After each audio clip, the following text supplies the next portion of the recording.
বলেন নবীর সুপারিশ আমরা চাই কি চাই না? নবীকে ভালোবাসতে চাই কি চাই না? নবীকে ভালোবাসা এটা কি আমার দাবি নাকি ঈমানের দাবি? আরেকটু জোরে বলুন কিসের দাবি?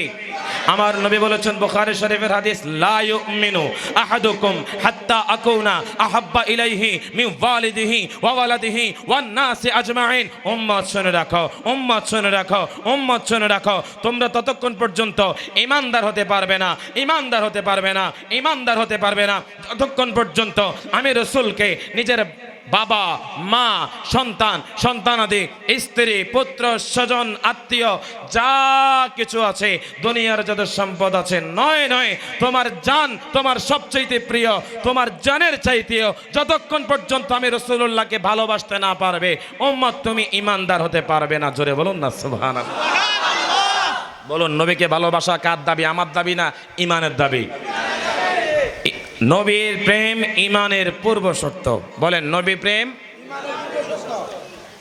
কোরআনেতে আল্লাহ বলে আমার কাছে আসতে হলে, কোরআনেতে আল্লাহ বলে আমার কাছে আসতে হলে, কোরআনেতে আল্লাহ বলে আমার কাছে আসতে হলে, কোরআনেতে আল্লাহ বলে আমার কাছে আসতে হলে, ভালোবাসো নবীজিকে লিখে দিয়েছি আমি হৃদয় থেকে নবীজিকে ভালোবেসেছি, সবাই হৃদয় থেকে নবীজিকে।